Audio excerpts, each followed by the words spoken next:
Sound like some Viking music, don't it? Yeah, gotta get it out the mud, that's the only way to win. Who am I to point the finger like I never ever seen? Been through the ups and downs like the letter N. They don't let you through the door, better kick that again. Cause that's the only way to win. That's the only way to go. Gotta get it out the mud, gotta get it out the flow. Cause that's the only way to go, let's go. Shooting, lights out.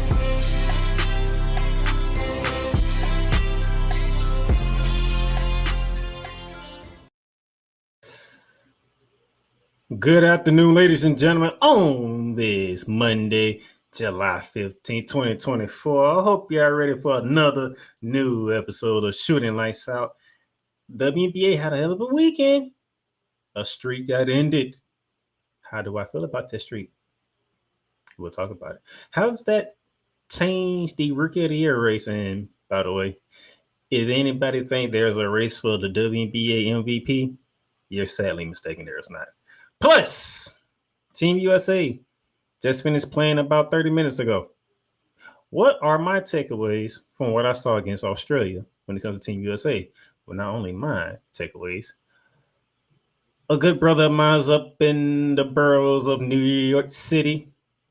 It's been a while since he's been on the show, but I had him get him on the show because he's one of the main people that I know that love the WNBA. And it just so happens that Team USA is playing at the same time. So I'd love to hear his thoughts about the team. Ladies and gentlemen, Sports Way with Dre Day. My man, Dre Day. What's up, bro? Salute, salute, salute, playmaker. Salute, salute, salute.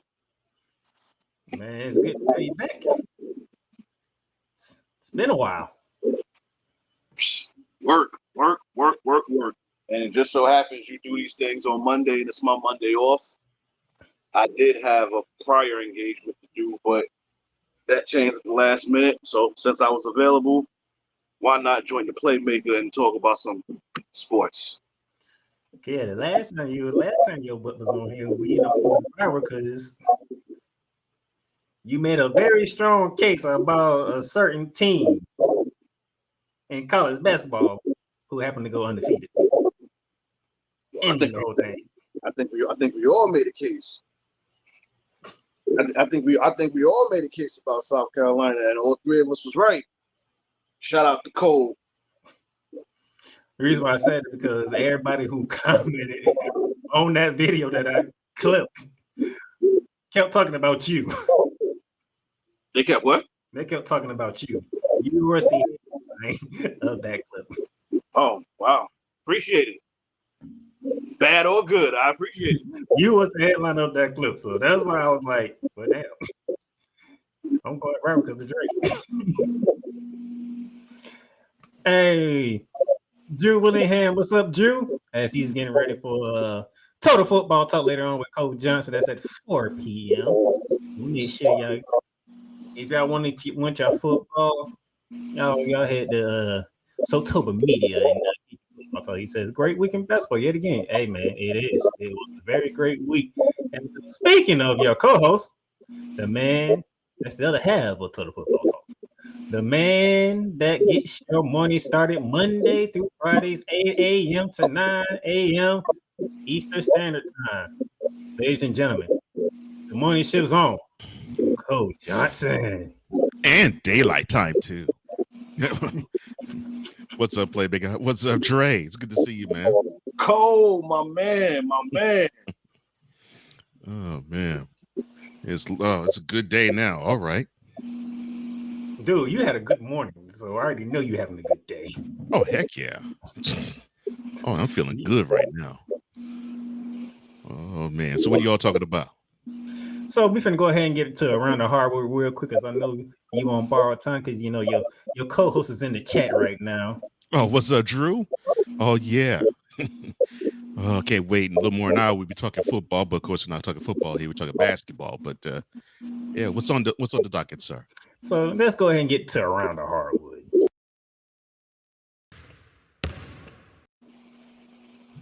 All right, we're going to start up with some terrible news. The Denver Nuggets first round draft pick, Deron Holmes, suffered a torn Achilles in his summer league debut. He will be out for the upcoming NBA season. Wow. Nuggets didn't need to hear that. Yes. It's terrible news on that front.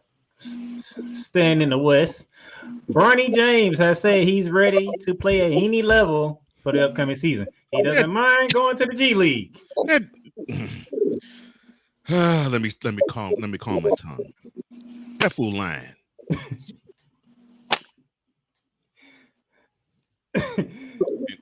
Yeah. That fool straight line. So looks like Bronny James will be heading to the G League this season. How long will he be? That's the question. So, dude missing up at 10-foot jumpers, airballing them. This is why I want to Cole on the show, because Cole be trying to he in the mornings he can't do this in the mornings. That's what sucks. I can't be like this in the mornings, man. That's why we're trying to get you on so you can go around, because you be wanting to get it. So that's it on Bronny news. Let's head to New York, where Mr. Drake is it. New York Knicks Jalen Brunson agreed to a 4-year, $156.5 million deal, which is 113 less than he could have gotten if he would have took the match, because he wanted to make sure that they had a roster flexibility. Jalen Brunson's leading the charge to get a championship in the good state of New York. Dre, how you feeling? I'm not a Knicks fan, but I am happy with Brunson with getting his money. I'm in all support of players getting their bag. I am pro player, unlike other people, Stephen A. Smith. Again, not a Knicks fan, but he deserves it. He's the star of that team. He's the leader of that team. So you got to reward your players. And with the way that he played in these playoffs, even though he did get hurt in that last game, he deserves his money. Now, the question is, can they spin the block and be a threat to the new champs, which is Boston, and the new Philadelphia 76ers? That remains to be seen. But the Knicks did the right thing by rewarding him his money, because he definitely deserved it. Well, speaking of co-hosts, my co-host later on today has popped in the chat. Cool McCain, what's up? Who is a Denver Nuggets fan? And yes, I'm pretty sure he don't like the news that his first round draft pick tore his Achilles. And said so. So I'll be teaming with him at 6:30 after Total Football Talk. See, Mondays for whatever reason is like the best day to watch anybody that's in the brotherhood of broadcasting, because Cole gets you started at 8:00. He doubles back around. If he does mentality, that's at 2. And then I go live around about 3 normally. Total Football Talk at 4, Monster Wrestling at 5, and then Drew Willingham closes it out with In-Out Sports Debate.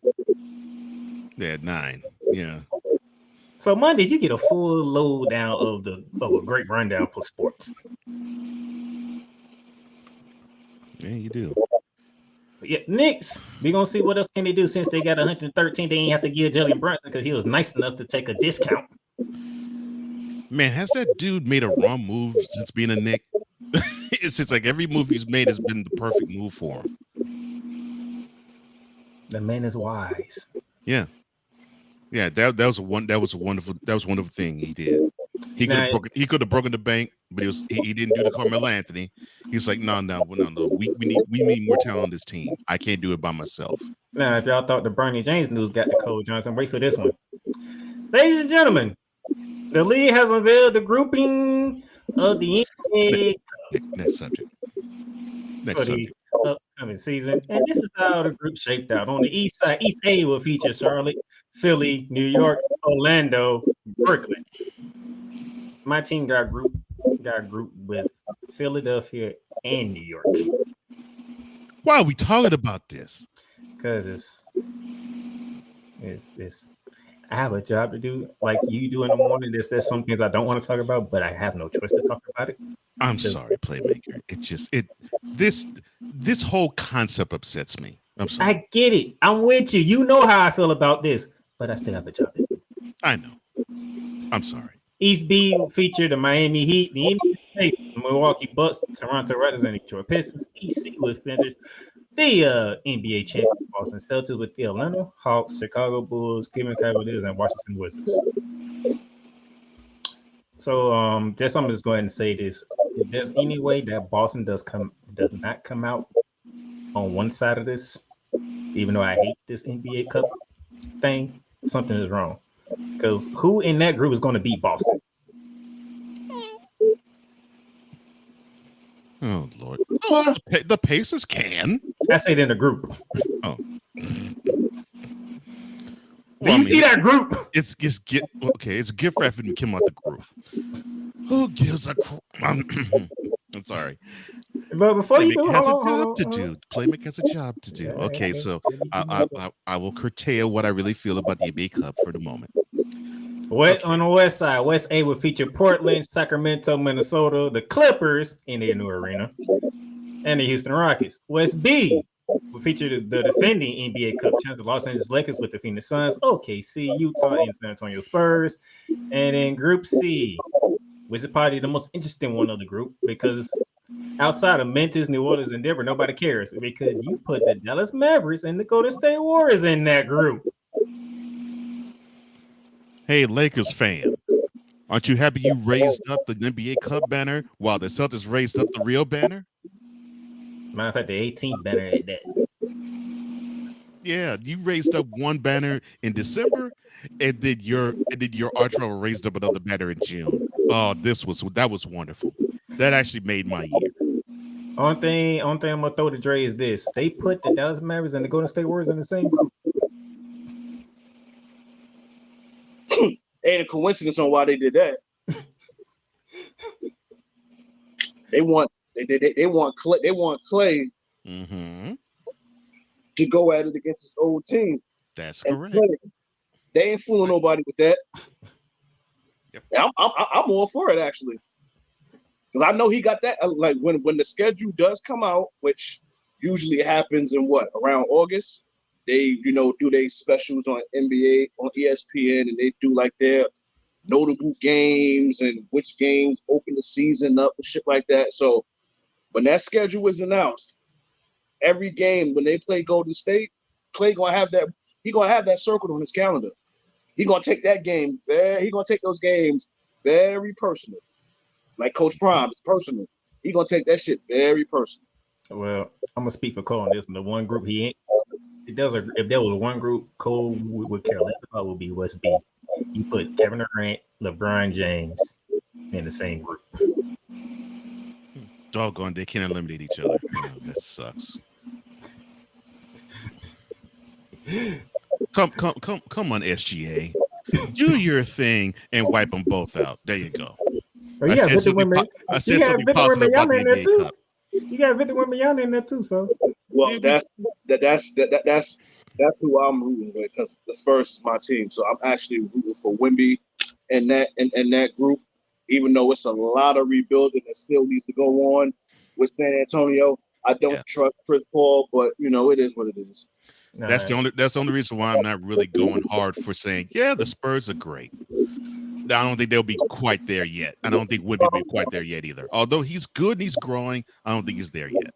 All right, let me get to the WNBA real quick because thank the Lord. I found this. There we go. This when I woke up today, and I was like, "Oh yeah, I got it." Oh, I'm sorry. Before we get to that, memo to the NBA and Adam Silver: you need your butts whooped for creating that tournament. Don't you ever create something as blasphemous as that ever again in life. Cole, they created it after the WNBA. I don't give a crap. They took it from the WNBA. Yeah, I'm glad. It fits there. It fits there. It does not fit with the NBA. I'm glad somebody else picked up on that because that's exactly what I thought when they created it. They was trying to piggyback off the Commissioner's Cup. I'm glad somebody else see it the way I see it. Job well done, Playmaker. Job well done. Yeah, y'all know y'all know I got the basketball knowledge over here. It fits with the women. It doesn't fit with the guys. Speaking of the WNBA, it doesn't fit. Caitlin Clark reaffirmed her hopes of playing for Team USA, which is going to happen. I just need people to stop complaining about it. Like, get over it by now. And then you had the nerve to question Coach Reese about it. Like, she's getting ready to play against Caitlin Clark. Y'all want to throw Olympics in her face right now, and she has a star player out. Sometimes people in the league get on my nerves. Coach Reese ain't even worried about the Olympics right now. She's trying to focus out she can get her team still floating without her superstar on the team.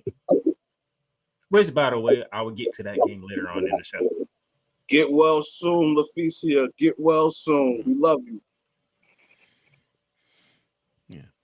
Oh, I'm sorry. And the NBA Cup still sucks.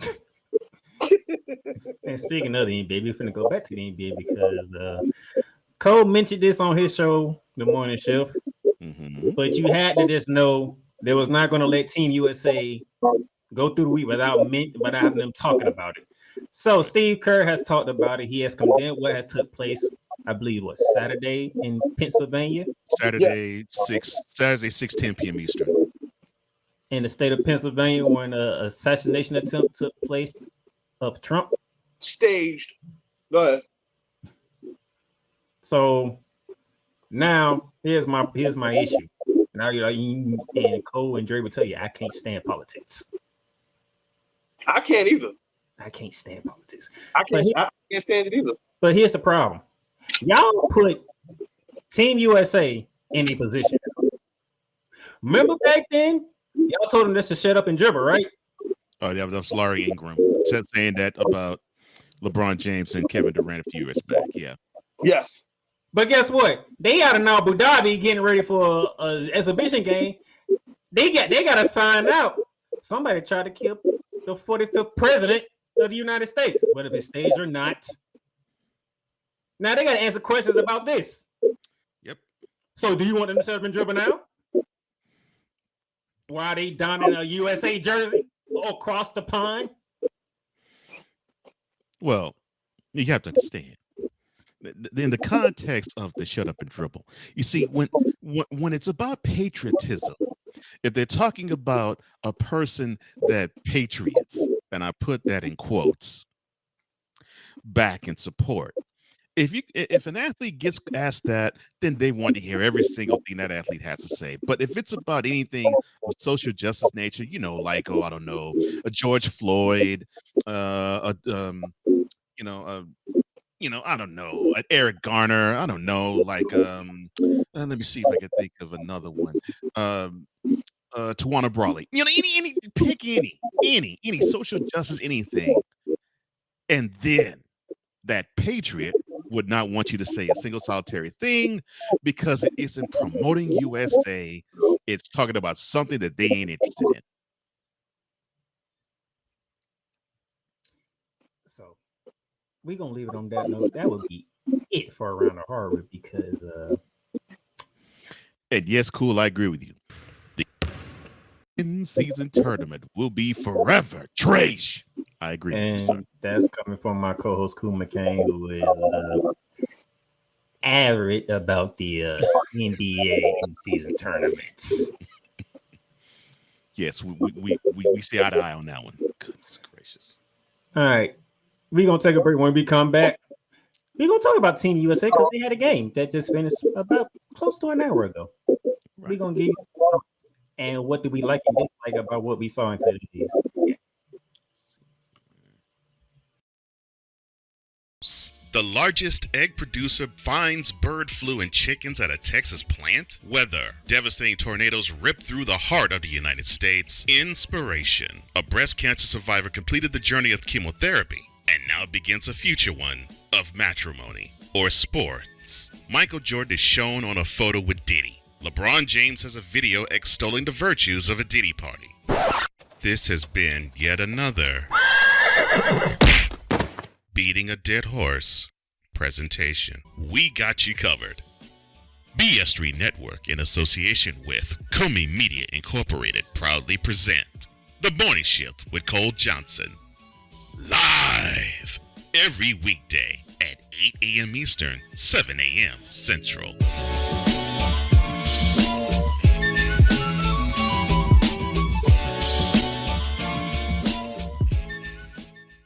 Welcome, ladies and gentlemen, to another edition of Into the Net FC.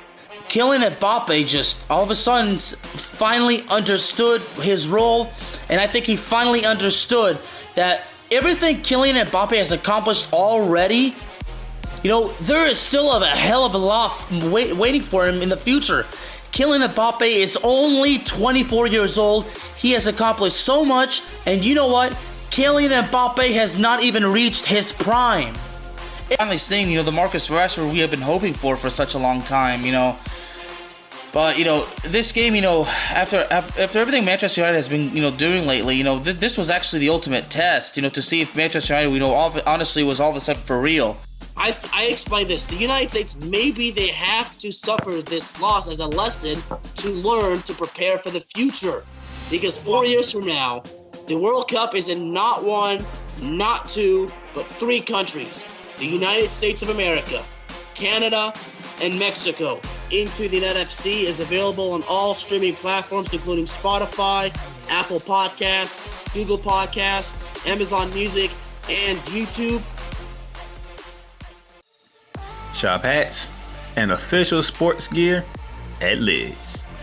Liz is the leader and #1 destination for hats, gears, and everything that moves you, making it the perfect shop for fans to find official sports hats, merchandise, and gear. Represent your team, your town, and your style with a snapback adjustable fitted hat or beanie from thousands of college and pro teams. Browse the very latest sports jerseys and t-shirts from the best teams out there. Liz has officially licensed professional and college sport team apparel and hats featuring the hottest brands and trends. Shop online or visit one of the 100 stores across the country. Locker Rooms by Liz. Hey, Eagles fan. Join my man Cool McCain and a host of others as they break down every single game, every single week in an objective manner, and also from a fan's perspective as well. Remember, this cast feels just like you. Nobody likes you. And you don't care. Fly, Eagles, fly. Eagles Elite Podcast. Every Wednesday at 8:30 p.m. Eastern on YouTube and other podcast outlets.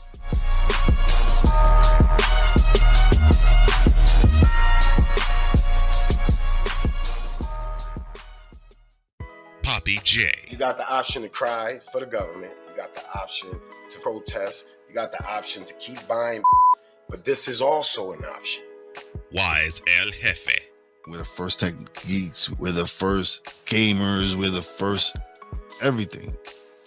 Like Gen X's, we are the ones. BS3 Network proudly presents the crew from the New York boroughs who never wants that smoke. Nah, they want that fire. Poppy J and Wise El Jefe. Fridays at 9 p.m. Eastern, 8 p.m. Central. Check your local listings for your viewing and listening pleasure.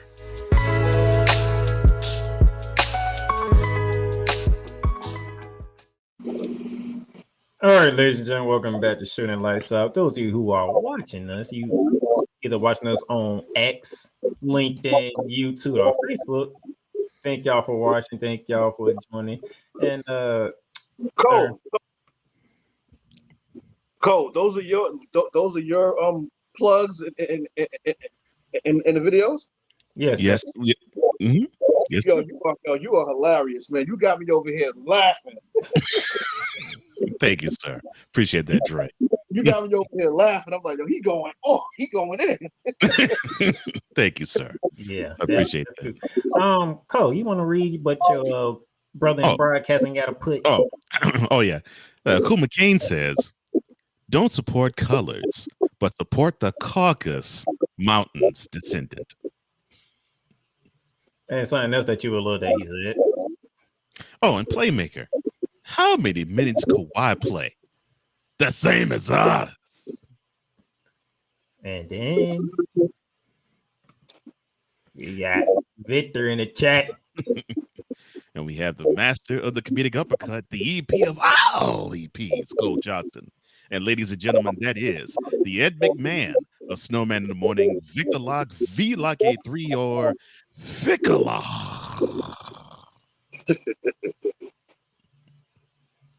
I'll let you read it because you have half part of this one. Okay. Okay, I'm sorry. All right. Shout out to the hardest working super hacker of the Broadcaster Witness Protection Program, codenamed the Playmaker.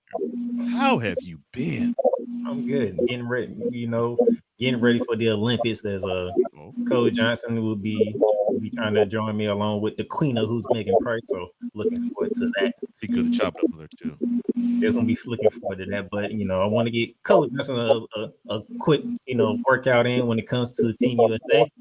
And game 1 was against Canada last week.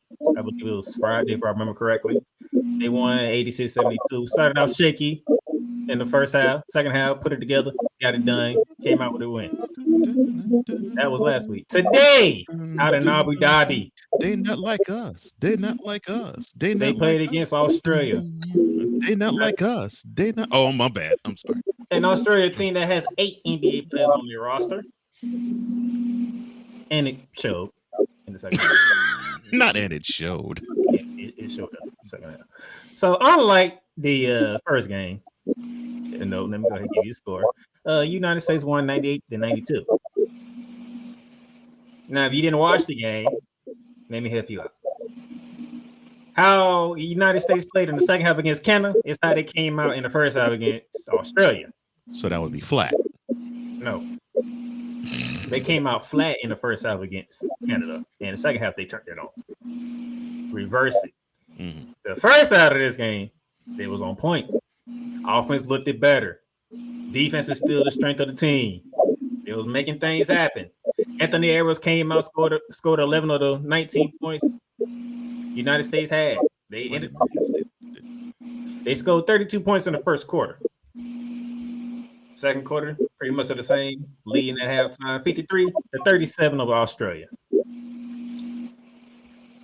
And then things interesting. Interesting. How? The United States built a 21-point lead in the midway through the third quarter when they led 63-41. However, Australia went on a 20-13 run to close out the third quarter.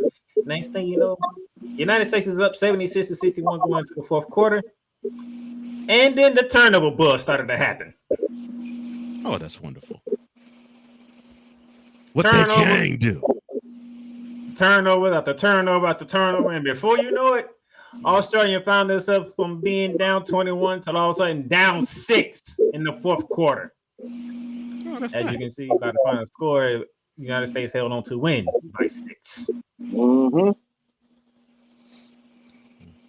You had 6 United States players scored in double figures, led by Anthony Davis with a stat that Cole Johnson would love: 17 points and 14 rebounds. He also had 4 blocks, if I remember correctly. There you go, big fella. That's how you're supposed to do it. Devin Booker scored 16 points. The bench, the second unit for the United States, yet again outshined the starters. The first game against Canada, Anthony Edwards, Jason Tatum, Bam Adebayo, and Anthony Davis. Today, the second unit consisted of Drew Holiday, Tyrese Halliburton, Jason Tatum. No, I'll take that, not Jason Tatum, Devin Booker. Jason Tatum was the starter today. Devin Booker, Bam Adebayo, and Anthony Davis. So, United States shot, well, both teams, United States and Australia, shot 49% from the field. United States were 12 from 29 from 3. Australia was 4 for 17 from 3. United States had 18 turnovers in this game. And to answer your question, Cool McCann asks, how many points did Derek White score? the same amount that he had minutes, which is 0. 0. He didn't play. He just got there. And how much did Yo Kang have? LeBron James. Let me give you that. I had a feeling you was going to ask me that question. I just knew it. LeBron James had 10 points. He had 3 rebounds, 3 assists, 3 turnovers. The man that Bron Sexuals called the Olympic GOAT. Nah, who is the leading scorer in USA basketball history is actually the guy who is not playing right now. Oh, you talking about Carmelo? No. Oh, the guy who's there that is not playing right now. You're talking about Durant. Okay. Yeah, the one that's out with the calf strain, Kevin Durant. Durantula. But they keep saying they're not concerned. He should be ready. But I love bronzesexuals. They crown a guy who's supposed to be Olympic GOAT, and he gave them a bronze medal, and he might give them another bronze in this one. Oh no, we gonna get the gold. I ain't even worried. I believe they should get the gold. We gonna get the gold. I'm not even concerned about that. But what I am concerned is having a lead like this, you give it away, and you give this team hope. Like this is just a showcase. We ain't even get to the Olympics yet, and y'all acting up. So y'all should be smoking boots right now. So then that way, who's ever in our pool, you put fear in them. I'm quite sure watching this game, whoever it is that's in our pool, they sitting back saying to themselves, "Oh, we might have a chance to beat these guys," because they had this big lead, and Australia was able to come back, even though they lost, but they came back. When you got a lead like that, you're supposed to keep your foot on their neck. You ain't supposed to be giving these teams no level or any boost of confidence. So this is a cause of concern. Honestly, it's very much a cause of concern. Yeah, you had 15 turnovers against Canada. You had 18 a day. Oh, no point guard. Oh, having point guard issues. Oh, that's going to be great. Why, not to cut your wisdom, I don't understand why Anthony Davis and Bam Adebayo feel the need to try to dribble the damn ball across half court. Y'all do not have no handle, so why are y'all doing it? You know the crazy thing is about that, you saying that, but they weren't the one causing the turnovers. It's the guys who normally have the ball that's causing the turnovers. That part sounds hilarious. Yeah. So guys that no business taking the ball down court. So Cool gonna get cool, and Cole gonna get a kick out of this because Dre, you did brought up who was in our pool, right? Well, guess what? Their next showcase game is one of the teams that's in our pool, and Wednesday in Abu Dhabi, still at 12 p.m. They take on Serbia. Oh, they're gonna get a nice test. Okay, that's good. And those of you who don't know anything about Serbia, just know this: your three-time leading MVP is the one that leads this team, and Nikola Jokic, the best post player in the game today, in the world today. So guess what? Wednesday's game is a preview of July 28th because guess who USA got to deal with first in the group stage? Serbia. Oh wow, we opened right out the gate. Huh. And I'm pretty sure Cole Johnson circled that game on purpose too. Mm-hmm. Because I want to see how the USA interior can handle someone that is as skilled in the post. I don't care about the size, the skill of the post that Jokic provides. That I want to see. I want to see how they can handle it because. Correct me if I'm wrong, Playmaker and Dre. I know Anthony Davis seems to have a lot of trouble dealing with Jokic. That he does. I mean, Bam Adebayo, you struggled in the finals against him last year. And Bam last year in the finals struggled against him. Yep. And for whatever reason, Joel only shows up in Philly, but he never shows up in Denver. Well, let's see how he do on neutral ground. That's a good point, Dre. And guess what? Those all three big men are part of Team USA. Exactly.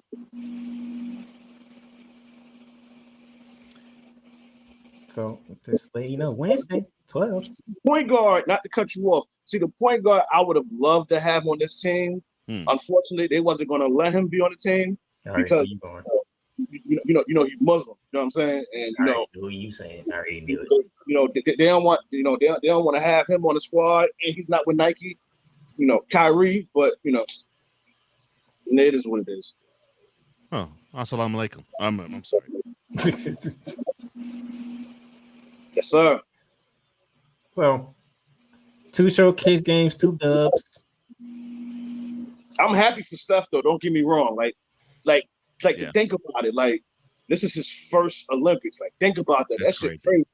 Like crazy to think. For this to be his first Olympics. If he want to get hurt in 2016, he was going to be on the team. And he's 36. That's the crazy thing. He's 36. This is his first Olympiad. This might be his only Olympics. No, this will be his only. It's going to be his only Olympics. Because the next time it goes around, it'll be 40.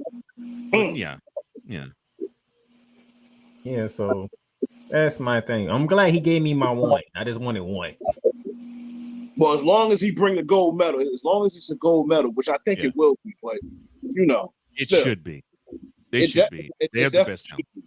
Yeah. So, but yes, Wednesday you have that, and then Friday I'll be able to recap it because I'm not gonna be able to do a show Wednesday, so I'll do it Friday. Recap. I might do it Thursday. We'll see how that works. I know somebody said it was free Thursday. I might see if I can make it happen. But 2 showcases down, 3 to go. We got Serbia up next. Still got South Sudan, who is the game after Serbia, and who is in the same group as us. So that's 2 teams that we'll see that is in our Olympic group. And then they'll finish it off with Germany before they head to the good old city of Paris for the Olympics. Niggas in Paris. And they start in less than 2 weeks there. Yep. Those of you who are worried about the women's national team, we'll get there on Friday because when we get to the WNBA slate, you'll understand why. So that would do it for Team USA. I'm gonna need y'all to get it together with the turnovers. And then they can't play. They can't play like the Boston Celtics at times during the season, where they just feel the need that they can just simply turn on the switch and then turn off the switch in games.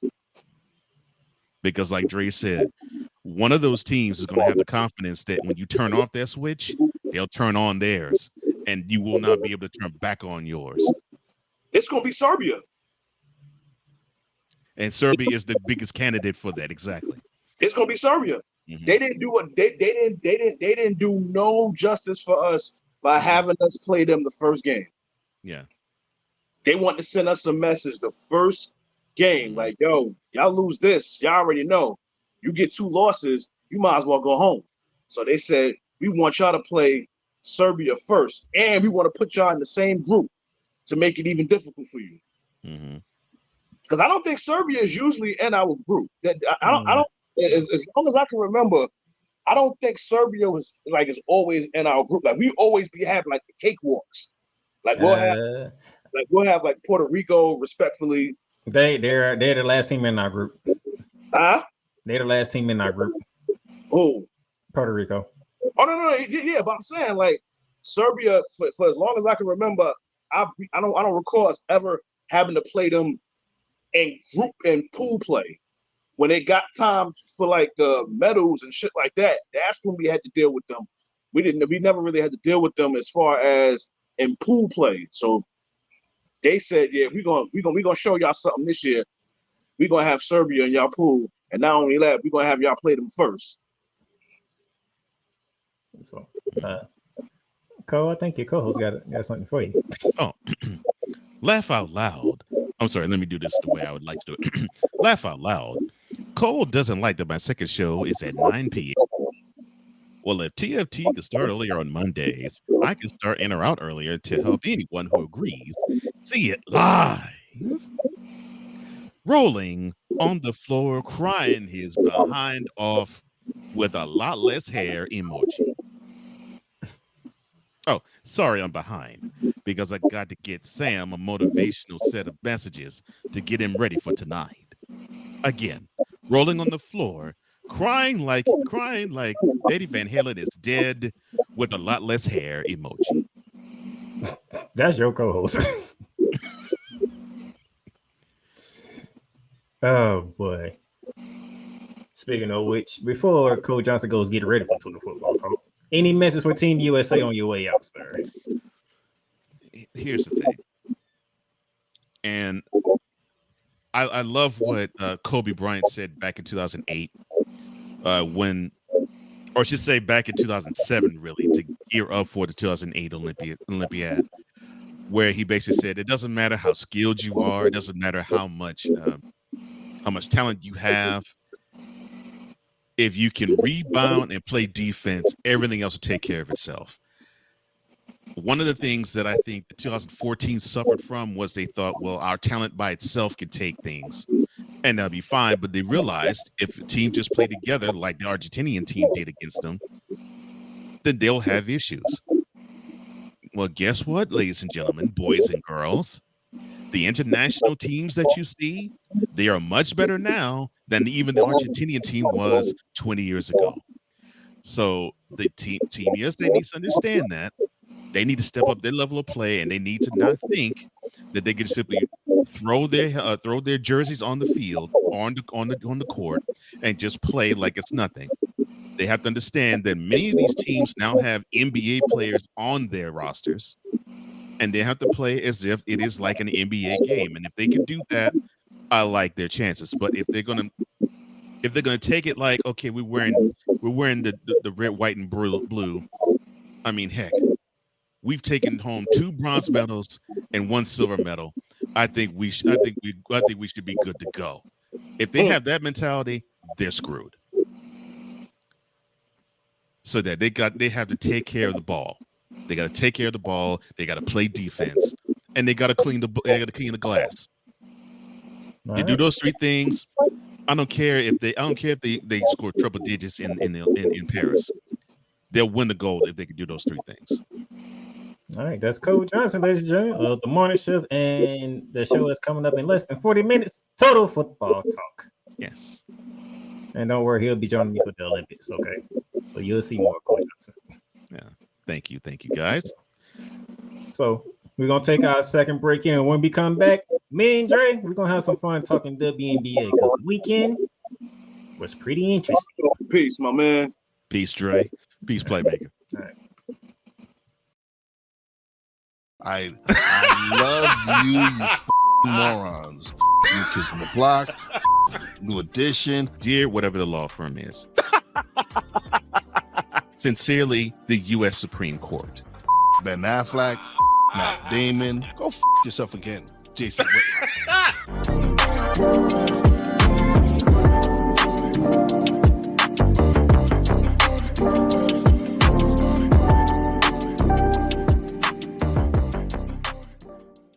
Join Ryan McCarthy. I became a Jets fan because Kermit the Frog was my favorite Muppet because he was green, and the Jets wore green. That's how I became a Jets fan. And Dustin Henry. ESPN is cashing all in on let's pay a few personalities and we'll just kind of fill in the gaps. As they walk you through all of the world of sports from their perspective. The Albany Empire, it's a literal circus. No credentials required. Where, Ryan, say the tag. Where you don't need a press pass to talk sports. Every Monday at 8 p.m. Eastern, 7 p.m. Central. On YouTube and where you can find all podcasts. WWE Shop is your online source for all things WWE. Be a part of the excitement and score wrestling gear for big events like WrestleMania or SummerSlam. From current superstars to legends, from Raw to SmackDown to NXT. Don't miss this chance to shop for the most awesome WWE merch. Shop for the best deals as well as WWE gift cards and save big on your favorite items. WWE Shop at Fanatics Experience.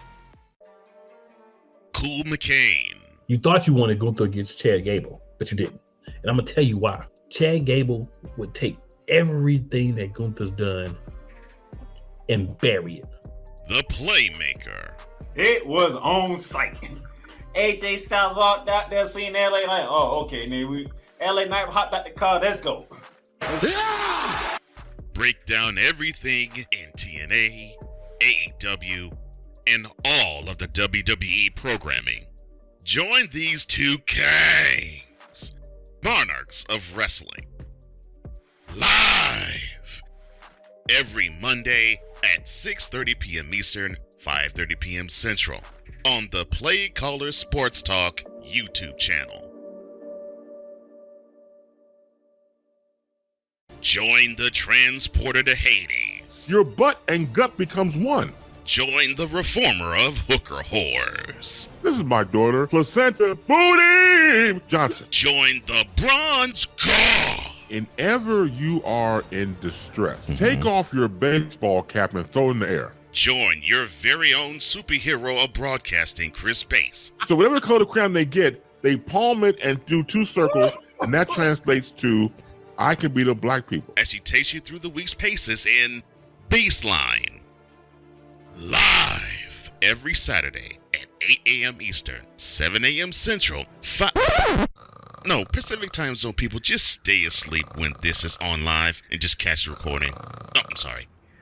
Exclusively on the Chris Bass YouTube channel.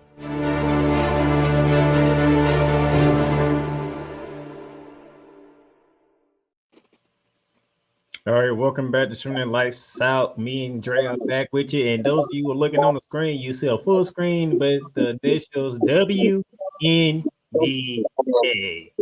That's right.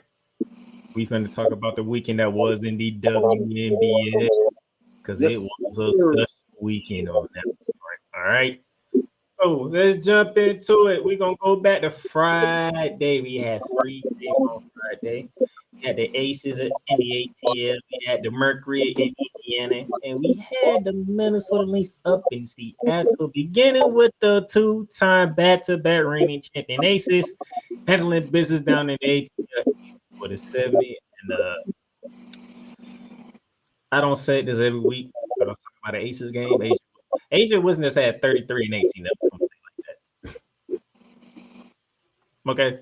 Asia wasn't at 33 and 18. All right. 33 and 18. Let's write that down because we're not done with her. Just know against Atlanta, she went for 33 points and 18 rebounds. All right. Just note that down. From the ATL, let's go to Indiana.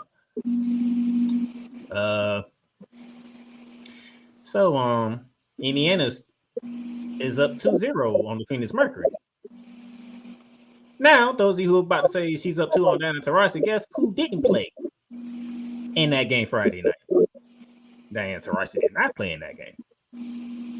Brittany Griner got hurt in that game. Just give you some context.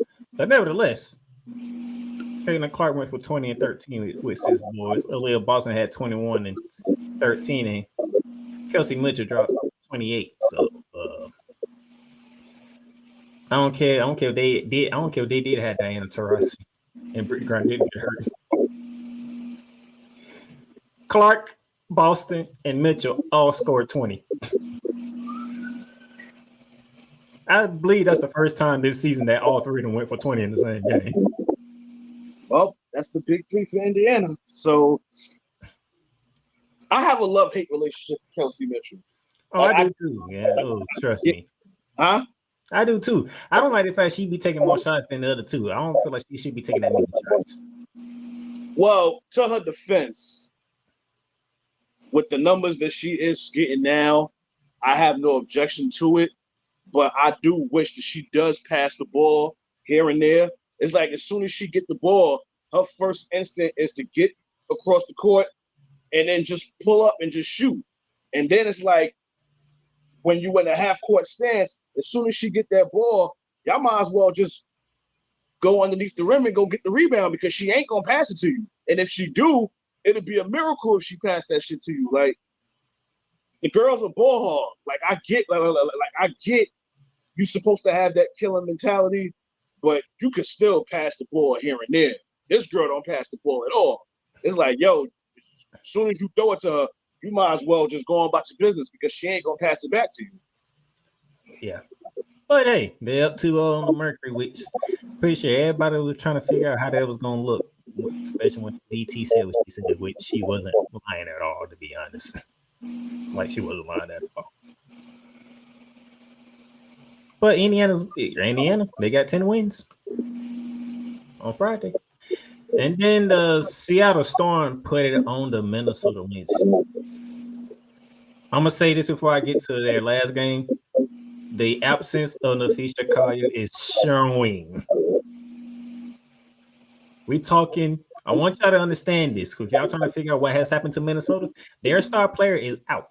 You're talking 20 points and 10 rebounds. That's 16 on the bench. In clothes. Not in uniform, in clothes. Think about that. See how they did what they supposed to did. Look at that. Naguma K 26. Scott Diggins Smith gave you 10. The gold mama only gave you 14. She's normally give you about 25. But Love Joy Lloyd. We'll settle for the 14 because the fact that when you destroy the Commissioner's Cup team, good gracious. I have a bone to pick with the Seattle Storm. Oh, I'm gonna give you an opportunity to do that. I'm gonna give you the opportunity. So that was Friday. Let's go to Saturday. Saturday. The New York Liberty against the Chicago Sky and the LA Sparks against the Dallas Wings. And so those of you who be following me on social media platforms, y'all know I'm a New York Liberty fan. But y'all also know I love Angel Reese, and I was on board with the double streak. That ended Saturday. And she broken. And she was in the winning moments of a drubbing by the New York Liberty. She called for the ball, and 4, not 1, not 2, but 4 New York Liberty said, "Nah." Yep. Nah. Not on our watch. Nah. Mm-mm. We let you get away with it Thursday. We let you get away with it then. We ain't gonna let you get away with it this time. See, we let you get away with it Thursday. And as a matter of fact, it's in your own building too. Nah. I respect. The city of Chicago is going to be disappointed. There'll be no streak kept alive here. I respect it. And, I saw people on social media. Oh, they hating. What you mean hating? Like what is it with y'all people and expecting that people in this rookie class is just going to get shit handed to them? No, you got to earn it. And those of you who that I defended Angel Reese, I cannot defend her on this one. What? Angel, you cannot go 3 for 13. Oh yeah. The shooting is the shooting was horrible. You cannot go for 3 for 13. If you go 4 for 13, your double streak is alive.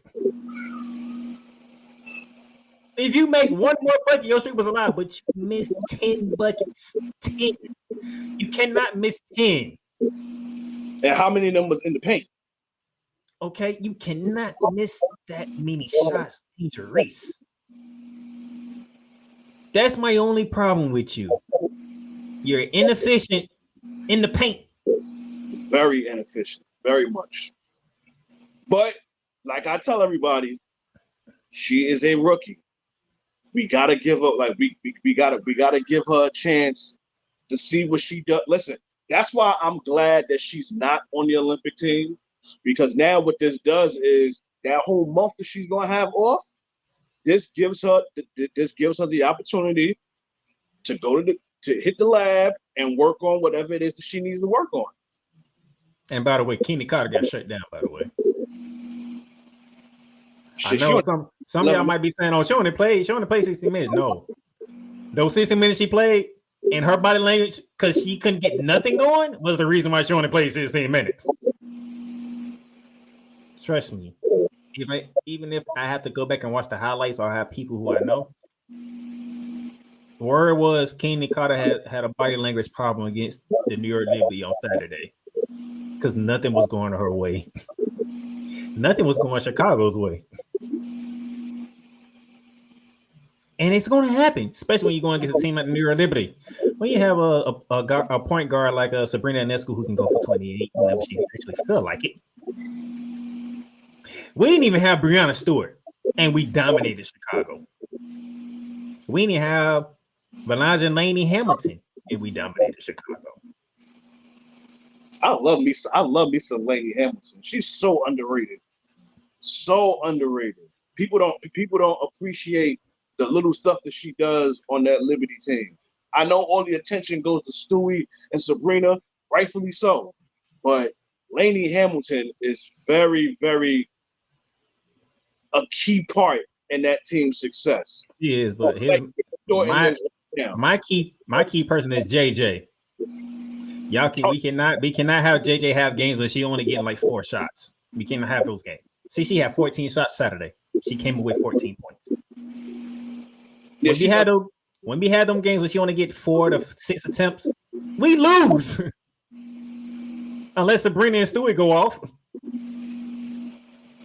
In which they don't have to. We have a big 3. Just don't forget about JJ. That's all I ask. Don't forget about JJ. That was the first game on Saturday. The second game on Saturday was 2 teams that only had 5 games. Somebody's gonna get their 6th win, and it happened to be the LA Sparks, 87-81 over the Dallas Wings.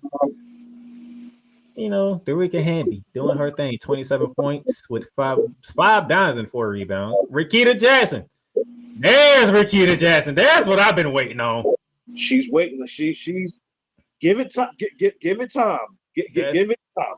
That's what I've been waiting on. Give it time. Give it time. Came out with a career high 23 points. Now, Dre, I know you say you got a bone to pick with Seattle, and I'm gonna give you an opportunity to see that, but maybe you can help me because I don't know what's going on with Dallas. I really don't know. This is not what I expected from the Dallas Wings going into the season. I did not expect 5-19. Well, to be honest with you, I didn't expect shit from them anyway. I mean, obviously, we know who Enrique is. Everybody else on that squad, very inconsistent. Very inconsistent. And then you have Savali, who's out, who they said is supposedly coming back in August. She might as well sit out for the rest of the year because ain't nothing to look up to. They're going to be a lottery pick in this in the draft. So basically, they're in the Paige Beckers sweepstakes right now. So you might as well just work on that. It's unfortunate because there were a lot of people that had a lot of high hopes for the Dallas Wings. Me personally, I didn't. I mean, not for nothing. I mean, I'm not gonna sit here and say that I expect them to have 5 wins. I thought that they would gradually improve, make it difficult for those top teams. But for them to be 5-19, very disappointing. Very, very, very much disappointing. And my co-host Cool McCain, who is a Atlanta Dream fan, says that his dream is missing Ryan Howard. Yes, y'all are. That team has not been the same since she's left. The dream has fallen off. And Cole Johnson on his way out wanted to throw this in there. People are going crazy about Caitlin Clark injuries is yanking down boards, but Angel Wilson is by far and away the greatest WNBA player going today. Oh, absolutely. There was only 2 games on Saturday. There was a bunch of games yesterday. We had 4. The Mercury made a visit to Connecticut to take on the Suns. The Aces were in the capital to take on the Mystics. The Fever were in Minnesota, and the Dream were in Seattle. And the game I was looking forward to Sunday was the first game on the docket. Phoenix Mercury against the Connecticut Suns. Diana Taurasi and Brittany Garner both played in this game. And that second half, man. That second half. Jerry, I don't know if you watched the game, but that second half was something else. I was able to watch because the game came on at 1 o'clock? Yeah, it was at 1. I got to work at 2, and where they had me working, I was able to, watch the game until it was 3 o'clock, and I was very disgusted at what I watched. Connecticut outscored the Phoenix Suns in the second half, 48-27. Just disgusting to watch. It was a beatdown in the second half. Dawana Bama had 17. Brianna Jones with 16. Dejanay Carrington 12 with 11 boards. I was trying to figure out how is Dejanay Carrington getting all these rebounds. Where's the Phoenix Mercury at? Every time I turn around, Carrington caught a rebound. I'm like, what is going on here? But I know some of y'all looking like, but when you look at the box score, they don't look like they should have blown them out like that. Well, guess what? That's why it's called having a bench. And when you have a bench, Somebody can make WNBA history off the bench. Rachel Benham came off the bench for Connecticut and dropped a whopping 8 threes in a game, which is the most by a bench player in WNBA history. Light work. Just come to the game and start hitting threes like it was nothing. That doesn't normally happen in the NBA, let alone the WNBA. You just don't have people come off the bench and start scoring threes. When we call staying ready, you don't have to get ready. That's what Rachel was yesterday for the Connecticut Sun. So yeah, she's getting love on this program because she came in hot, which is not easy to do. So she set her WNBA record for a bench player. See, the thing with Connecticut is this, and I've told, and I've said this to people, and a very dear friend of mine who's also a podcaster. Shout out to my girl Sierra from Sports Talk with C. She's a vivid Connecticut Sun fan. She actually does media work for them, and I told her that Connecticut, for me, it gets to a point when it's like enough is enough. Like, you've been close to the finals for a couple of years now. You went to the finals one year and you lost. You was in the semifinals last year and you lost. When are y'all gonna finally cross that hurdle and raise that trophy up at the end of the season? So what they're doing right now is they're beating all the teams that they're supposed to beat. However, when you play against the Aces and the Liberty, you don't show up. So how am I supposed to respect you and take you serious when you can't even beat the 2 top tier teams? I can care less what you do against them other teams. What I'm caring about is what you can do against either the Liberty or the Aces. And so far this season, they haven't lived up to it. Yeah, we got them twice in Connecticut, which I was happy about. Good gracious. And the thing about last year, and I have said this, I don't know if you will agree with me or not, I felt that if Brianna Jones didn't get hurt, we might have lost to the Connecticut side. Yeah, but I don't do ifs. So we beat them in the semis to get to the Aces, and we all know what happened. And this year, we went to Connecticut twice, and we took both games in Connecticut. So I feel pretty good. Knowing how that team plays at home, I feel pretty good winning both games in Connecticut. Like, you just don't go into Connecticut and win. We was able to do it twice, so I feel pretty good. That was game 1 for Sunday. Game 2, speaking of the Aces, they was in the DC area to take on the Mystics, and they did what they supposed to have done, in the words of Dre. And Asia Wilson, 28 and 17, like MVP. Just give her the award now. Like, and, don't wasting time. Let's break the tradition and just give it an MVP now. Don't wait till the playoffs where they announce it.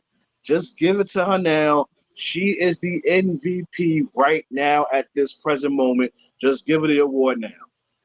So with that 28 and 17, she has set the record for most 25 and 10 games in a single season with 11, breaking Brittany Griner's record 3 years ago in 2021 when she had 10. Oh, and by the way, that is her third consecutive 20 and 15 game, which is a WNBA record for most consecutive 20 points and 15 rebound games in a row. So those of you who are out there and that said Caitlin Clark should be in the MVP race, y'all can stop that. Because the only other person that was in the MVP race was in Minnesota before she got injured. Mm-hmm. She was before the injury, she was my MVP. And people didn't agree with me. They was with the whole Asia this, Asia that. First of all, I'm an Asia Wilson fan. She's my favorite player. So I'm going to always be biased towards her. But my whole thing is with Nafisa Kalia, at the time, they had the best record in the league. They just won the Commissioner Cup. And before she got hurt, she was averaging a career high in every category, whether it was points, rebounds, assists, blocks, or steals. So when you factor all of that in, and your team is winning, yeah, you got to get the MVP in my eyes. Like, I get Asia was putting up monster numbers. Well, not was putting up, is putting up monster numbers. But there's times I get tired of the same people winning the award. Like, give it to somebody else. Give it to somebody that's very well deserving. And to your point, look how Minnesota looks without her. Now, obviously, Asia got the award. She got it now, clearly. But to your point, look how Minnesota looks without Kalia out there. And that tells you all you need to know as into why she should have been a strong, strong consideration for MVP before she got hurt. I'm sorry, but those of you who want to put Ken Clark in there, I'm not putting Ken Clark in the MVP. That's not happening. These people are getting on. These people, these Caitlin Clark fans is what's fucking it up. They are, because I'm gonna give you a term from my co-host. My co-host called them Clark sexuals.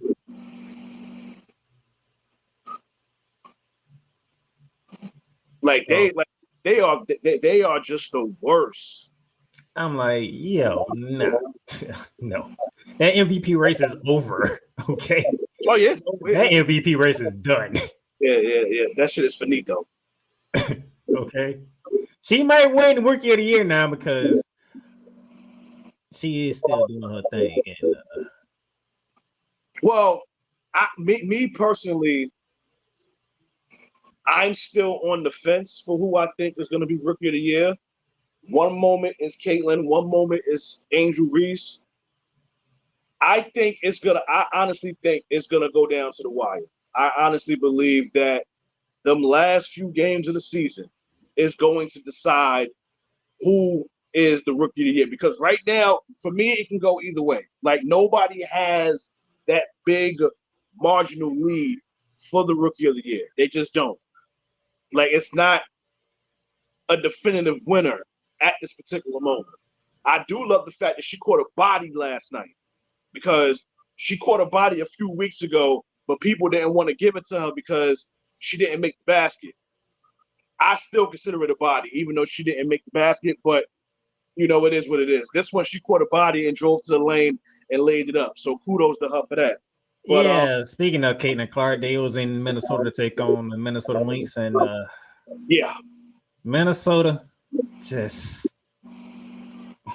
watching that game, I just knew it. I'm like, that offense is not the same without Nafisha Carter in there. Oh, no, it's not. That ball was not moving, hopping like it used to. You'll mess around and one of them and Carrington would backdoor you out of nowhere, and there's an easy layup. You ain't get none of that. And speaking of which, Carlton is the one you talking about who was put to the ground by Caitlin Clark. Mm-hmm. Now, Caitlin Clark struggled shooting. Don't get it twisted. She only went 5 for 17. See, this is what get me about people. Y'all get on Angel Reese for going 3 for 13, but y'all superheroes 5 for 17, 2 for 11 from 3-point range. We ain't gonna mention that, are we? We're not gonna mention the fact that she's. They don't like to hear that, and don't bring up turnovers. They'll lose it. They'll lose their mind. They'll lose their mind when you bring up the turnovers. You know what the crazy thing is? Angel Reese still has a better shooting percentage than Caitlin Clark, which is oddly enough. But they don't want to have that conversation. They think Caitlin shit don't stink. And the crazy thing is this: we love Caitlin Clark, like we love the game, but it's those fans of hers that make it hard for people to really like rock with her. Like, I wish she would just come out and tell her fans to pipe down, but clearly she's not going to do that. But it's those type fans that I don't like having conversations with, because see, what they do is when you talk about Caitlin Clark, if you say anything negative about her, they immediately go into mentioning Angel Reese. Like, nobody talking about Angel Reese, so why are you bringing up Angel Reese in the conversation? We're talking about your player, Caitlin Clark, and then for some reason, if we critique her game, y'all immediately want to bring up Angel Reese. Why y'all talking about Angel Reese? She lived that rent free in y'all head? Like, come on. And you know the funny thing is the love-hate relationship with Kelsey Mitchell that my boy Dre talked about. If it wasn't for Kelsey Mitchell, Minnesota would have won this game. Because she didn't do nothing in the first half. Second half, she came out busting. And Aaliyah Boston. Aaliyah Boston threw her thing from start to finish. And this is what I love about Caitlin Clark. They interviewed Caitlin Clark after the game. Caitlin Clark said, yeah, it's a good win. We fought hard, but we should have got the ball to AB a lot more. I'm like, I'm glad that you know that. Thank you for saying that. Because in the other sense, if you kept getting the ball at Aaliyah Boston, y'all would have blew them out. She says all the right things. It's just that her fans fuck it up. And for me, it's like, honestly, like, I don't even think they watched the game. I honestly believe they just watch the highlights or just pay attention to what everybody else is saying and then just jump on that train. I honestly don't believe that these people really watch the game. I think they just bandwagon fans at this point. There's no way. How that game was going, that Aaliyah Boston show only took 11 shots. And with those 11 shots, she put up 17 points and grabbed 16 boards. Come on now. We're talking about the reigning rookie of the year. Like, come on. I said this to y'all. If Aaliyah Boston and Caitlin Clark become a 1-2 punch, look out. And guess what? They are becoming a 1-2 punch. And guess what? The Indiana Fever are 3 games under 500 all of a sudden. That was my expectation before the season started. Once it was confirmed that she was going number 1, I had high hopes for them immediately in that moment. But I knew it would take time. And now that we're seeing it, I'm loving it. I'm loving the 1-2 punch with Caitlin Clark and Aaliyah Boston. I'm loving it. Hopefully they can build on this. They gotta end. Well, I'm not gonna say end the season because we're about to hit the All-Star break. If they could do something, if they could rack up another winning streak before the break for the Olympics. Oh, I can answer that question for you when we get to the final segment of the show. I can answer that question for you.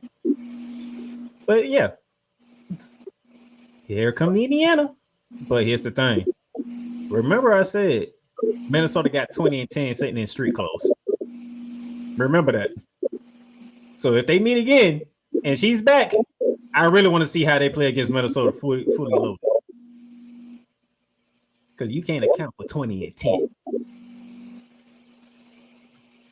And then you already know they got one on my Liberty when Caitlin Clark finally got that triple-double. But it took her to get a triple-double to beat us, which shouldn't even happen to begin with. But and then when they go against Connecticut, they beat up Indiana. If I'm Indiana, because the Indiana's making the playoffs, do not have me play against Connecticut in the first round. Avoid Connecticut at all costs, because for some reason they beat y'all up. They sure do.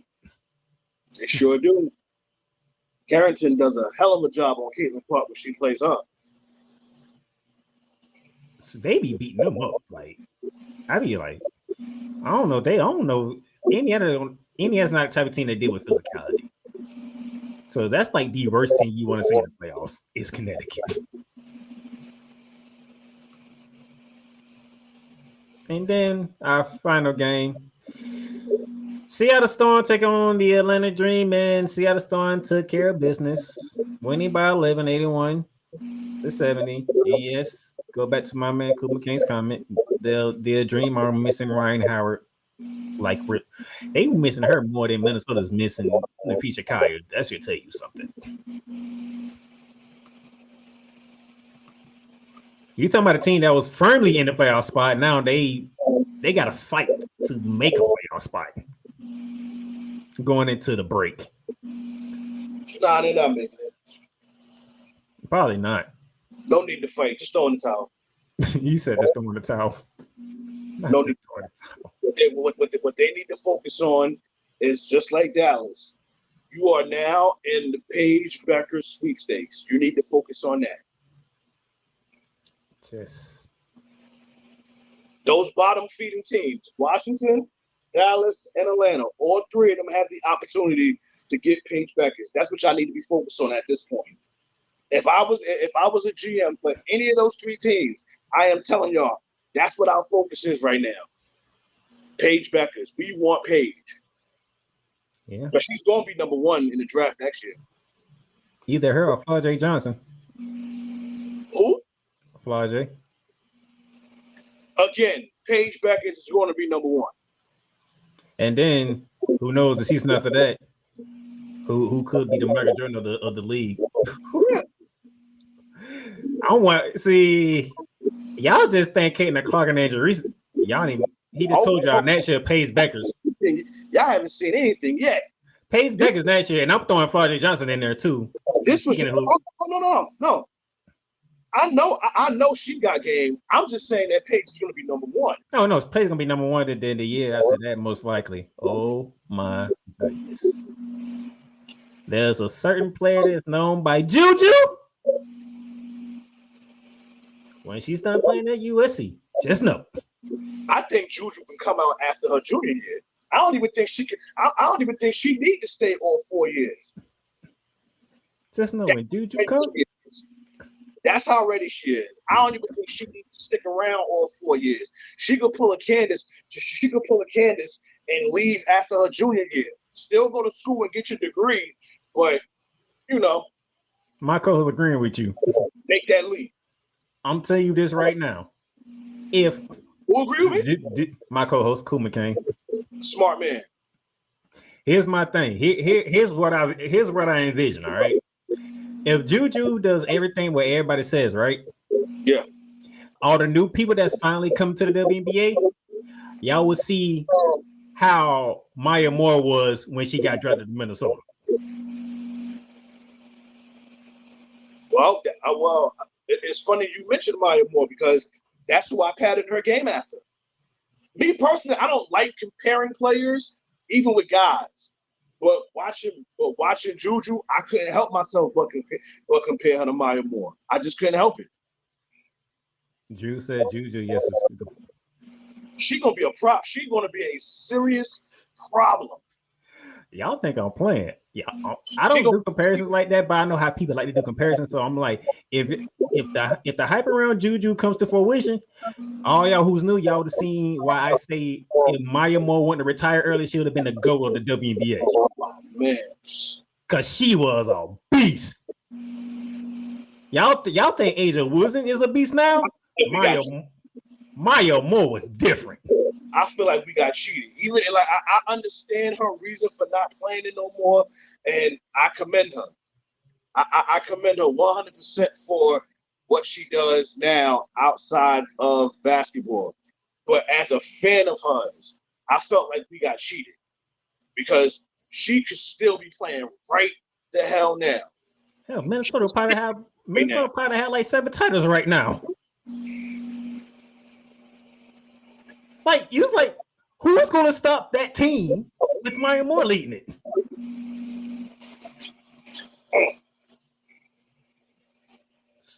Man, but I'm just letting y'all know.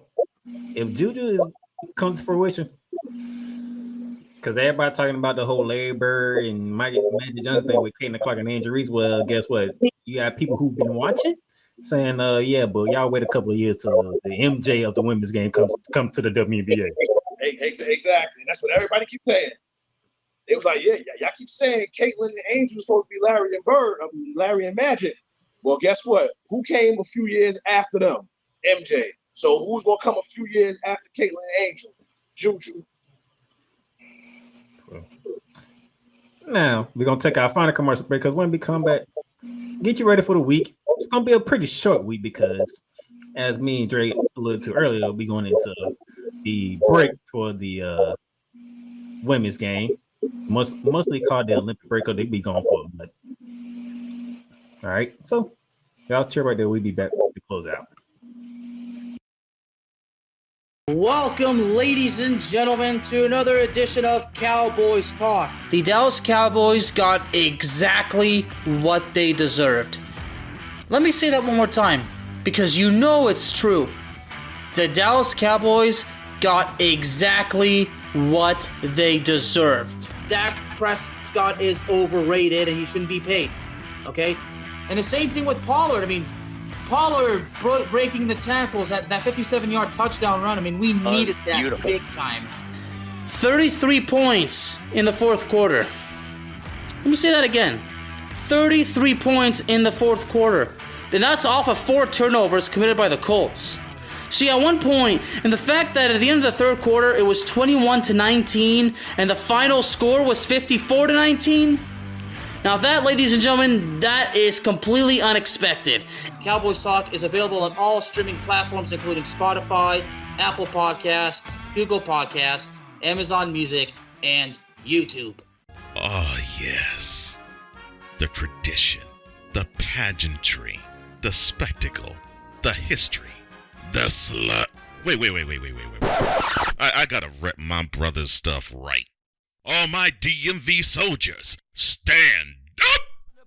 And welcome to the Commander's Gridiron Report. You want your commanders to be repped right? Well, D. Willie is your man. Commander's Gridiron Report. Every Monday at 3:05 p.m. Eastern, 2:05 p.m. Central. Exclusively on the Sertoba Media YouTube channel. Music by J. Cool. Where my soldiers?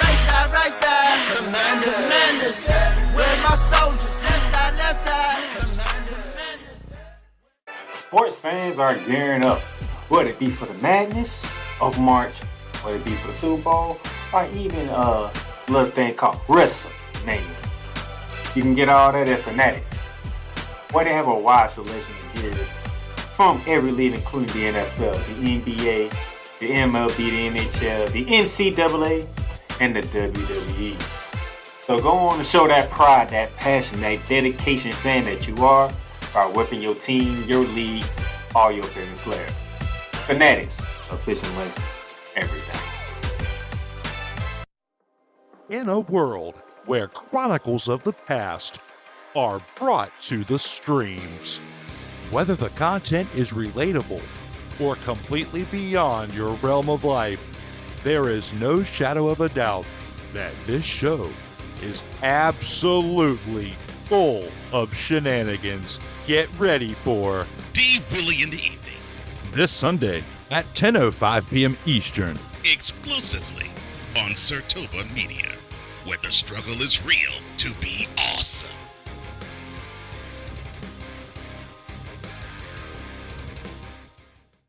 This is a BS3 Network presentation.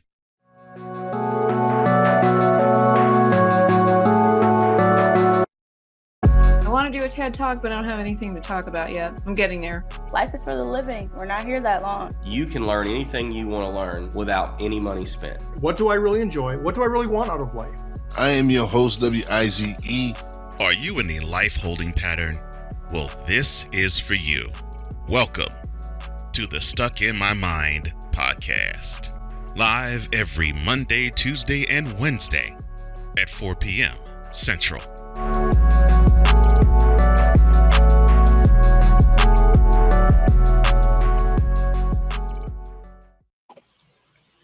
All right, ladies and gentlemen, welcome back to Shooting Lights Out. Just to let y'all know, y'all can follow Shooting Lights Out, Spotify, Apple Podcasts, Amazon Music, iHeartRadio, 502 American Angel Radio Station, and the Rare Wise Radio. Shout out to my brother Wise and Healthy for putting Shooting Lights Out on his radio station.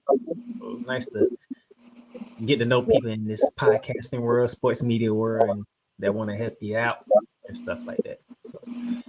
And Drew says Maya was still here, she'd be the GOAT. Can't nobody tell me any different. I'm trying to tell you. Listen, her resume says it. There's no argument. There's no argument. Her resume was top notch. And I'm not taking away for Diana Taurasi, but Maya Moore was just different. Like, you couldn't stop that Minnesota team. Not even Diana Taurasi finished Mercury team that was good back then couldn't stop them. I mean, my GOAT is going to be Candace. Everybody know that, but I'm not going to argue with anybody that would say Maya Moore was the GOAT. Just like I'm not gonna argue with anybody that says Diana's the GOAT, but everybody know how I feel about Candace. She's my GOAT. You know, Maya Moore, she was definitely something special. That's why I say I feel like we got cheated because, I mean, I understand the reasoning for why she did it, but as a fan of hers, we want to see her come back. Like, even with, like, you did what you did. You know, come back now. But it's probably a little too late for that now. But, yeah, I feel like we got cheated. I can't express it. I can't express it no more than that. So as we get ready to close it out, let's get you ready. No games today. We starting tomorrow. 4 games on the docket, beginning at 11:30. Yo, them early games fucked up my fantasy shit, man. I forgot what day it was. A day where it was some early games. Wednesday. It was called Camp Day. Man, listen. I didn't even do the lineup. And a lot of my players was on the bench. They was putting up crazy numbers. Here's the thing, and people got it's camp days for the kids. I'm like, but at the same time, they want this TV deal, right? So why you got the battle for number 1 between the New York Liberty and the Connecticut Suns at 11 o'clock? That day fucked up my week. 11 a.m. for the battle for 1. 11 a.m. I'm in two fantasy pools. My first team ain't shit. Like, I ain't won no game in my first one. The second pool I'm in, I control 2 teams, right? Because it wasn't enough people. I control 2 teams. Both my teams, they primarily lost this past week because of Wednesday. I get. I don't trust me. Dre would tell you, Cool would tell you, Cole Johnson, anybody that know we would tell you, I don't mind doing stuff for kids. But if you're gonna sit here and tell me you want to try to get a TV deal, remember Will's come off a weekend when injuries broke the record. Caden Hart had the triple-double. We was coming off a weekend that was spectacular. And I'm talking about this one, I'm talking about the other weekend.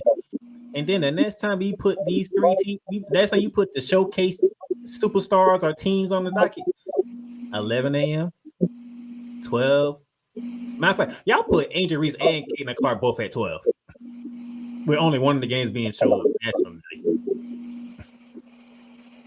All I'm saying is, WNBA, get your scheduling together. If you want to have Camp Day, you can have Camp Day. But make sure you don't put one of the most important games at 11 a.m. What is wrong with y'all? What Bernie Mac say? Fuck them kids. I knew you was gonna call that, bro. I knew it. Y'all got to work on y'all scheduling because that was.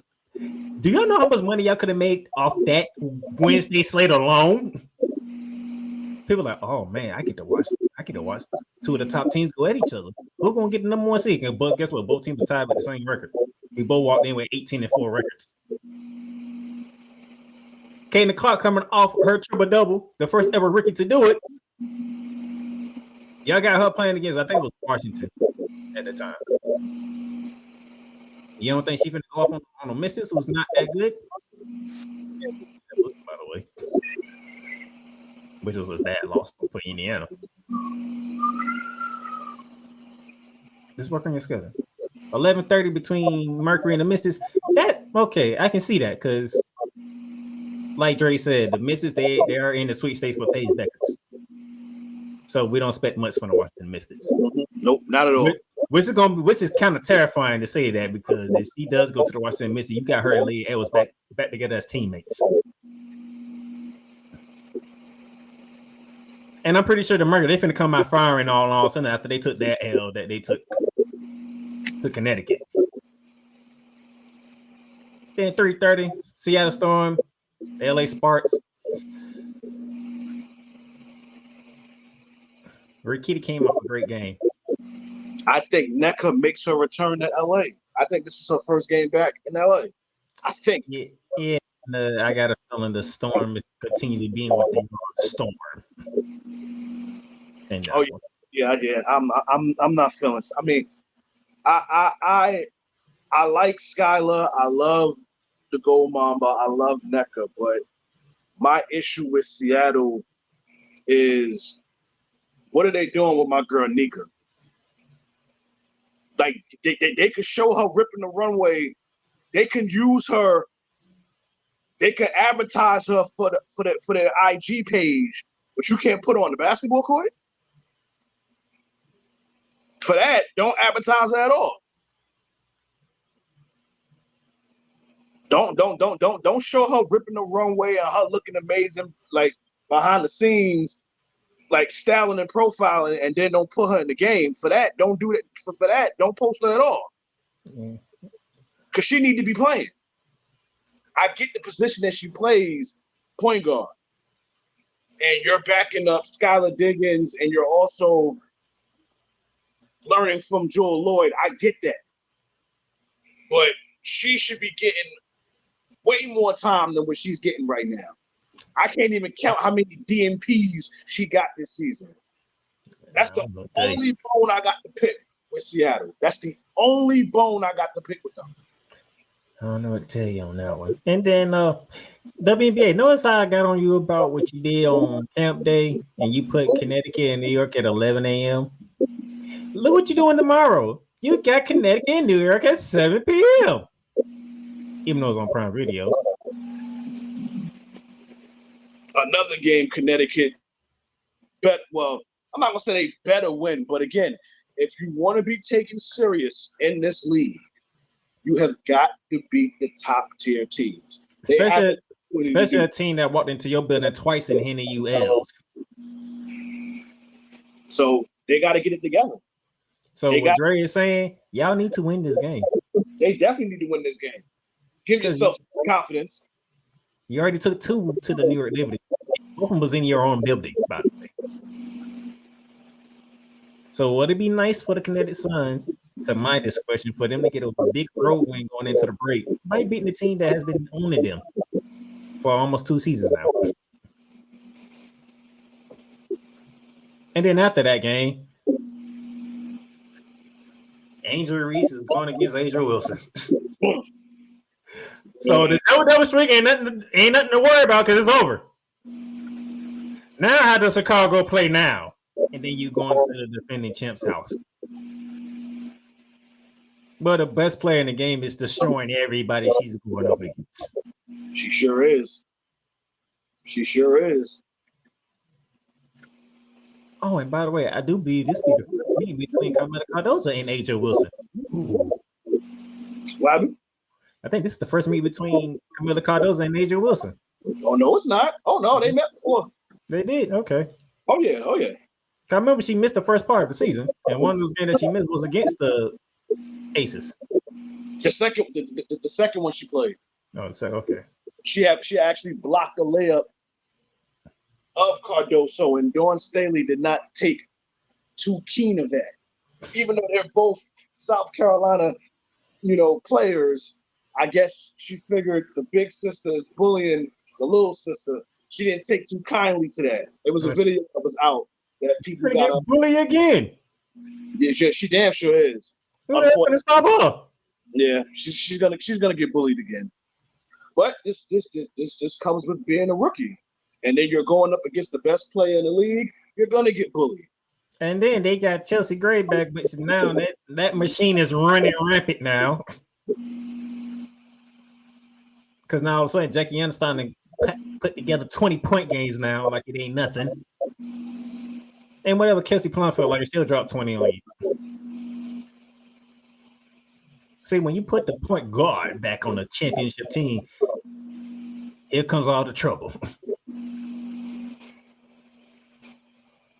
So I'm just gonna sit back and see how the Twin Towers in Chicago deal with the monster that is AJ Wilson. So they both about to get it, in my opinion. They both going to get it. And it's not gonna be pleasant. I mean, Kenny Carter, I'm gonna see how you want to bounce back from that terrible game that you had against New York. Now you have to deal with Jackie Young. And Jackie Young is a lot more efficient than you are. So you might get a first class schooling by Jackie Young on how to actually be a scoring guard. In this one. And then the final day before the Olympic break, the Atlanta Dream are in Minnesota to take on the Lynx and Caitlin Clark. You talking about you want to see if they can get a win before the break in Dallas? I do believe Caitlin Clark and Leah Buckley company should gonna get a dub in Dallas going into the Olympic break. They should. They should. They should. And you know, you probably can't answer this question. I know if I had Megan Price, she probably can't because Enrique hasn't had that Enrique type game yet. I've been waiting. I haven't seen that Enrique type game yet. She had one earlier in the season against Chicago. Early in the season. I must have missed that one. I'm talking early in the season. Like the season was literally just starting. No.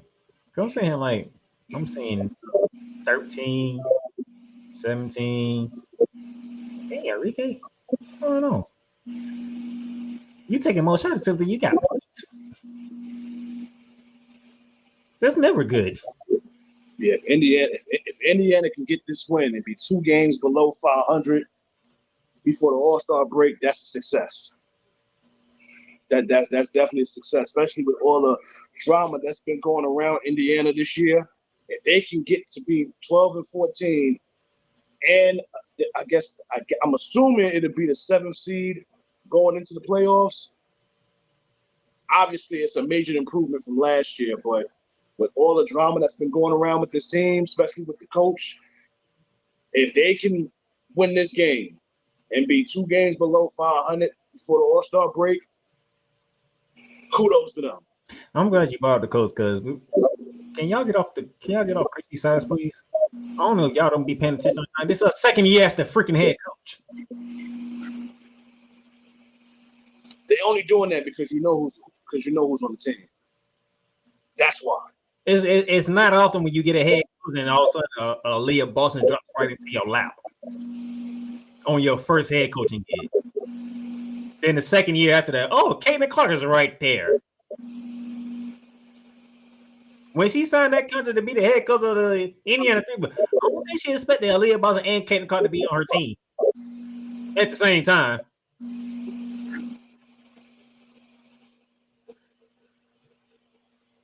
Remember, last year, they improved from what they did the previous year, which is the reason why she ended up getting the job. Am I wrong?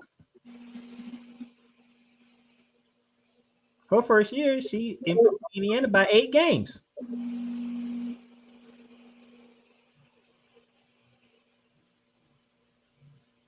Now that Caitlin Clark is on the team, all y'all want to come for Chrissy side. Don't shut the hell up and let that woman coach. She's trying to figure it out. She's trying to. She's starting to because she got Leah Boston and Caitlin Clark being a 1-2 punch, which is very dangerous, by the way. So that's your Wednesday slate before the All-Star break. That is the last day of games in the WNBA before the All-Star break, which is a whole month for these ladies that does not participate in the Olympics because they don't resume till after the Olympics. So you're talking from the 17th, you will be off until probably August 12th. Yeah, nice little break. So that's a mess. What that's going to do for the Indiana team. And Caitlin Clark, who finally can catch a goddamn break. They're going to be playing ball since November. Facts. Since November. I'll take that 1 week and stay my ass in bed. But that ain't what she gonna do. I know that ain't what she gonna do. But I'm saying if that was me, that 1 week, I'm staying in the bed the whole week. Don't bother me. And then after that, then we can get back to regularly scheduled programming. And then just to refresh our memory, you begin Wednesday with Team USA as they take on Serbia out in Abu Dhabi, 12 p.m. on FS1. That'll be game 3 of 5 for the exhibition part of Team USA getting ready for Paris. All right, so that's your games for this weekend. Should be a interesting. We only got 2 days of women's basketball to go before the break, and on Friday, I'm gonna give you give you Ricky numbers halfway from the break point of the season. See how our Rickies are doing, because this class was the most anticipated class in WNBA history. So let's see how our Rickies are looking.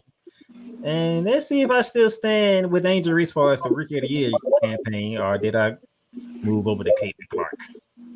That's on Friday, though. So once I do all my research, get all my numbers together, I'll let you know where I stand there right now. But I will say, Caitlin Clark has made a good case for Rookie of the Year. Yes, she has. Yes, she has. It's a two-woman race. It's anybody's game. It's anybody's race right now. And then also I'll be recapping what took place on Wednesday with Team USA on Friday. See how they looked against Serbia before they have their matchup with South Sudan lead out the next Monday, if I remember correctly. But after that, we got the by the way, Saturday. Also on Friday show, I'll be previewing the All-Star game. Team USA versus Team WNBA. That's gonna be fun. Oh my God, that's gonna be a fun one. I'm looking forward to that one. So am I. But y'all stay tuned for Friday show, because I got a lot coming on Friday. Might be the most newsworthy student lifestyle I have done, because it's basically more about numbers and where everybody's at more than anything else. So I have fun with that. Sportsway with Dre Day. That's the man right there. One of the advocates that I know for the WNBA. He watches women's basketball more than he watches men's basketball, just to let y'all know. I think I do.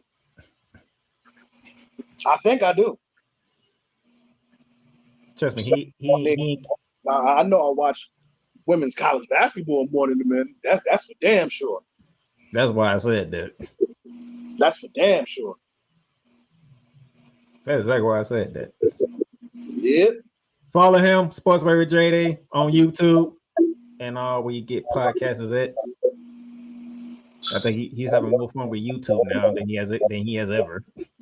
Oh, I'm actually gonna get back on it this week. I took a week off last week because I was going rapid the week before, but that's because I was on vacation from work. But now that I'm back to regularly scheduled programming with work, I took a week off. But I'm gonna cook something up before this week is out, just to get back into the groove again. And he talks the major sports: football, basketball, baseball. So you get a variety from him. Subscribe to the YouTube channel, Sportsway with Dre Day Podcast. And he has a knack for these thumbnails too. Shout out to my man KSAT from Simply Ball Dropping. He put me on to creating the thumbnail. So it's only right that I shout him out, because he was the one that introduced me to it. And you having your way with him too. Yeah, I know. I'm having fun with them. I'll be like, this dude over here is crazy. Yeah, these thumbnails. Yeah, I know. Yeah, I'm having very much fun with them. So appreciate you, bro. Any final words as we get ready to close it out? Any final words? No, not really. I mean, the only thing I can pretty much say is, as it pertains to the WNBA, just keep enjoying great basketball. Let's not get into this whole, if you like Caitlin, you gotta hate Angel, or if you like Angel, you gotta hate Caitlin. Nah, we can love both of them, because I love both of them. Like, there's no hate in my heart for neither one of them. Now, do I want Angel to win Rookie of the Year? Yes, I do. I want her to win it just because she can stick it to all these haters. Like, at the end of the day, Caitlin was the bona fide favorite anyway. So I want Angel to win just to shut the naysayers up. But at the end of the day, even if she does win, she's going to have to deactivate her social media pages because the threats that are going to come her way, which is unwarranted and unnecessary. We just live in a crooked world to where if she does win Rookie of the Year, the hate that's going to come her way is going to be unnecessary. And we need to just do away with that and just respect and love what we're seeing from both of these young women in college basketball. They are uplifting the sport. It's never been at this level before. Never. And them two play an intricate part in that. So let's celebrate it, let's embrace it, and let's just keep taking it from here. All right. That's Dre Day. I'm the playmaker. I'll be seeing y'all on Friday to get you ready for the All-Star weekend between Team WNBA and the women's national team. And then we're going to talk about the men's national team and how they are looking. All right.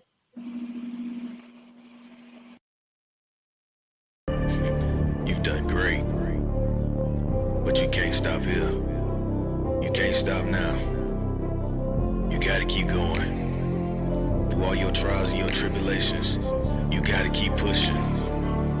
Now, finish your canvas. Yeah, gotta get it out the mud, that's the only way to win. Who am I to point the finger like I never ever seen? Been through the ups and downs like the letter N. They don't let you through the door, better kick that again. Cause that's the only way to win. That's the only way to go. Gotta get it out the mud. Gotta get it out the flow. Cause that's the only way to go. Let's go. Thank you for tuning in to today's episode. If you want to follow the podcast, you can follow it on all streaming platforms, including Apple Podcasts, Google Podcasts, Spotify, Stitcher, and a whole lot more. This has been Shooting Lights Out.